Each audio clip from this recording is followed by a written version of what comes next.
Right, this just might be the most important video that I've ever made for anyone trying to get faster or get a PB in their next race. Welcome back to Finish Line Focus with me, Stuart, where I help you to train smarter, race faster and enjoy every mile or kilometre. So I'm always banging on about high mileage across the week and your long run and how they have a huge impact on your race times. But what about when it comes to actual speed sessions? A lot of people I see doing lots of interval work, lots of hill sessions, which are really, really great. But did you actually know that they are not the most effective type of speed work that you can do to improve your race times? Okay, it seems a lot of people have heard that terminology of threshold run or tempo run without really having a full understanding of it and what it means and how to implement it as well in your weekly training. So I want to talk a little bit about that because some of the information around this and some of the impact that it has might really, really surprise you. For a start, I mean, I call them threshold runs, but tempo threshold runs, for most of us, that means generally the same thing, and it's a pretty interchangeable term. So let's have a little think about what they actually are, what they do, and why they are so important to you as a runner. Firstly, I want to big up threshold runs because it's probably actually my favourite session that I do of the week.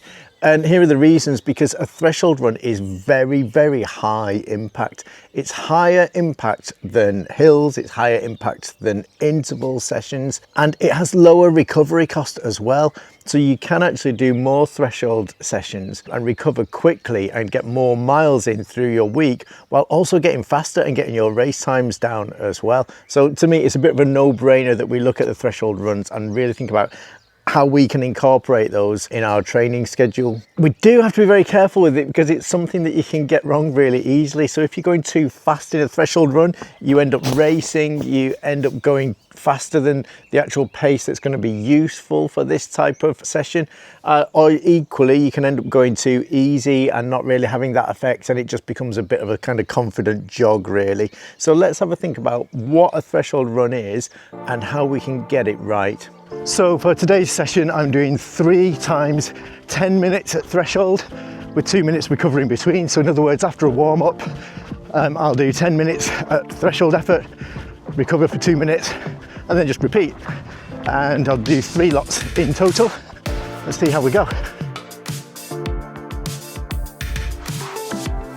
So when you're running at threshold, it's that kind of 7 out of 10 effort where it's a kind of controlled discomfort is often the phrase that's used. So you're definitely not going all out. It's not as fast as say your 5K or your interval kind of session. It just sits a little bit below that, and it's depending on the person, it's somewhere roughly between sort of low 80s and about 88% of your maximum heart rate. Your watch is useful, right? But it's not in charge of your life decisions. After you've done this kind of session a couple of times, you will develop a natural feel for what threshold effort feels like. However, it is just worth keeping an eye on your heart rate, just as a secondary measure really. So how do you do that? Well, firstly, it's helpful if you know your maximum heart rate. Now, if you've got a GPS watch such as a Garmin or similar, and you've done some hard sessions, that should be able to tell you if you go into the user profile. What you want to do is you want to take that maximum heart rate figure, and you're going to separately multiply it by 2 numbers. You're going to multiply it by 0.83 to get 83% and 0.88 to get 88%. So my max heart rate is currently about 185 beats per minute. So if I take 185 and multiply it by 0.83, I get 154. So that's going to be the lower end of my threshold heart rate. Then if I go back to my 185 and multiply it by 0.88, I get 163. So I know that roughly my threshold effort heart rate is going to sit somewhere between 154 and 163. Now, it's not set in stone. You may be slightly below to begin with. You may creep slightly above, but it is worth knowing that you're in the right ballpark, and just allow that to naturally creep up as you go through your threshold effort. However, I am going to emphasize that recent evidence is telling us that actually heart rate isn't the best guide to know that we're running at threshold pace, and it's really to get used to doing it and knowing it by feel, really, so that you know you're going at the sort of pace that if you really went for it, you could probably sustain this pace for somewhere around the region of about 45 minutes if you really had to, and you'd be really tired at the end of that. But we're not going to do it for 45 minutes. So it's that kind of effort level, not all out, not full pelt, but not easy either. So you do feel some degree of discomfort. You're not going to be chatting in full sentences like you should be on your easy runs. Okay, currently in the middle of the threshold section now on my run. You can see that my heart rate, if you can see that, it's about 157, 158, which is within that range. So that's reassuring. And I'm sure you can tell that I'm taking a couple of breaths in between saying a few words at a time. I'm definitely not speaking in full sentences at conversational pace at the moment. So it is a little bit uncomfortable, but you're in control of it and you are able to maintain it for a while. Now, you're not going to keep this going for a long time. You might be doing it in repeats. So it might be that you're doing a 10 or 15 minute repeat with a couple of minutes recovery and then doing it again and then doing it again. Or it could be that it's an extended block from somewhere like between 10 and perhaps up to about 35 minutes or so for most runners, holding it at this pace. Okay, so that brings me to 10 minutes, which is the end of that segment. So that repeat. So press the lap button on my watch, which can be useful for these times. So now I'm going to have a recovery for 2 minutes. And then after that, I'll be repeating. So when you recover, you really do want to recover. So you take it easy. You can walk if you need to before you go into your next repeat. So I want to have a little chat about what's actually happening when we use this kind of effort on this type of run. Okay, so we're working hard here on these runs. Breathing is strong but controlled, and in terms of effort, we're not completely struggling or hanging on. It's not that kind of feel. We are in control of this uncomfortable effort. If you can talk really easily, you're below it, but if you just can't speak at all, you're above it. So that's a really good guide, that you might be able to speak in short phrases with a couple of breaths in between. You can speak in short sentences, but you'll resent anyone who actually makes you do it. Okay, so finished another repeat. So I'm just recovering now again for a couple of minutes. And then after a couple of minutes, I'll do it again. So I've done 3 lots during this session. In my next session, I'll do it a bit differently. I'll be looking at doing 15 minutes. However, I'll only do 2 of them. And then it might be that I do 3 times 12 or 3 times 13 next time. But you remember, you always want to have a little bit in the tank at the end. You don't want to be completely exhausted after a threshold session. Okay, I don't want to get too deeply into the science here, but we will just dip in a little bit. So when we're doing these threshold sessions, we're thinking about something called our lactate turning point, which is where our energy systems start to operate a little bit differently. And if you're running beyond that lactate turning point, this is where your energy really dips quite sharply. So if you think about a race you might have been in and you get to that point where you're really hanging in and it's getting very, very difficult, you've probably gone past that lactate turning point and you're not going to be able to hold that for very long. So by running just below that, or just kind of at that point, what we're doing is we're training the body to be able to sustain that for longer.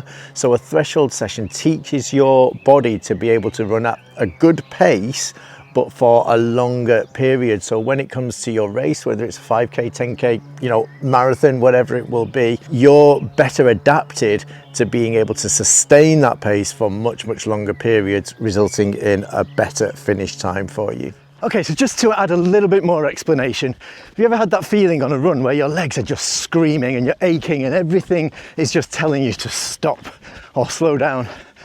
Well, what's happening there is that lactate is building up in your blood, and the byproduct of that is hydrogen ions, which are released into your blood. And the lactate turning point, your lactate threshold, these are the points where there's a sharp increase in the amount of lactate that's released into your blood. So what we're trying to do here is push back the point at which that happens with these runs. There's a strong science base behind this. We know it works. And this is why I feel very strongly about threshold runs for anyone who's interested in getting a PB or just getting faster.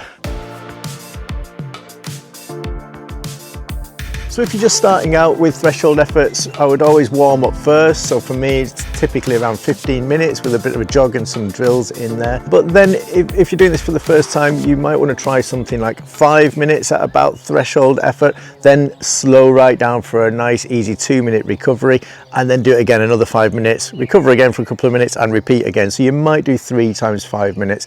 Over time, this might increase. So you might be doing 3 times 6 minutes, 3 times 8 minutes.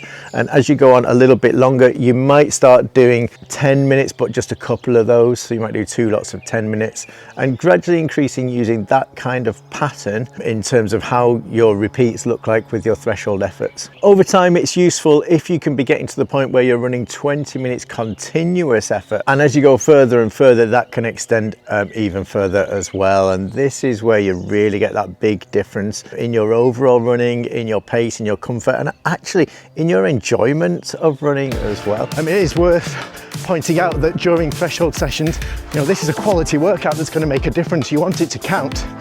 So if you're going for a longer run, try and do the threshold sections, your repeats in the first part of your run. So you will warm up, say 15 minutes or so, and then do your threshold repeats. Then you don't want to be doing an hour run and doing your threshold repeats in the last, say, 20 minutes, because it will suffer as a result. Pace carefully, guys. If it feels heroic early on, it's probably going to feel regrettable later on. So you want to be steady from start to finish. You want this to be hard, but it's going to be controlled as well. Uncomfortable, but not with a kind of chaotic feel to it. You're going to finish feeling pretty tired, but you're still going to be in control with a little bit still in the tank. You can run an easy effort the next day after your threshold effort as well. It's probably a good idea to make sure you have a rest day within a couple of days. It's not glamorous, but it works, which is annoyingly often how good training just goes. Okay, so there we have it. That's my final repeat for today. And now I can recover. So I've done 3 times 10 minutes at threshold effort with 2-minute recoveries each time. How do I feel? Yeah, I feel tired. But I'm not completely wiped out. So I know that I could do another repeat if I wanted to, but I'm gonna leave it there. So we should always have a little bit in the tank at the end. So what's next? Well, tomorrow I will run. Threshold effort doesn't require the same amount of recovery as you would expect from your long run or from an interval session or a hill repeat session. So tomorrow I will run, but it will be strictly easy effort the next day. Well, I really hope that's been useful to you. So if you want to have a look around the channel, you'll see loads more other videos that hopefully answer some more of your questions. If you do have any questions, please put them below in the comments and I will get back to you. And otherwise, if you want to be the first to get any more videos as they come out, just hit the old like and subscribe, and we'll see you next time.